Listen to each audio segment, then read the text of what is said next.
చిన్నపిల్లలు సైతం ఈజీగా చేసుకోగలిగే రాఖీ ఐడియా ఒకటి చూపిస్తాను.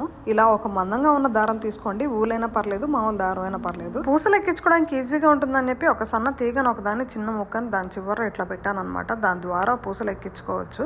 చివరిలో కొంచెం గ్యాప్ వదులుకొని కొంచెం ముడేసుకోవాలి. ఇలా నేనైతే నా దగ్గర ఉన్న పూసలను ఇట్లా ఒక ప్యాటర్న్ లాగా 2 సెట్లుగా తయారు చేసుకున్నాను అనమాట. ఆ సెట్కి ఈ సెట్కి మధ్యలో కొంచెం గ్యాప్ వదులుకోవాలి, అంటే కొంచెం దూరం జరుపుకోవాలి. నా దగ్గర డెకరేషన్ కోసం వాడే ఈ లేస్ ఒకటి ఉందన్నమాట. దానిలో స్టోన్స్ లాగా ఉన్న వాటిలో 3x3 ప్యాటర్న్ తీసుకున్నాను. 3 అడ్డం 3 నిలువు వచ్చేలాగా తీసుకున్నాను అనమాట. దానికి కింద అదే సైజులో ఉన్న ఒక చిన్న కార్డ్బోర్డ్ పీస్ అయితే తీసుకొని అతికించుకున్నాను. దానిపైన ఈ థ్రెడ్ పెట్టి దానిపైన స్టోన్ లేస్ అయితే అతికించేసాను.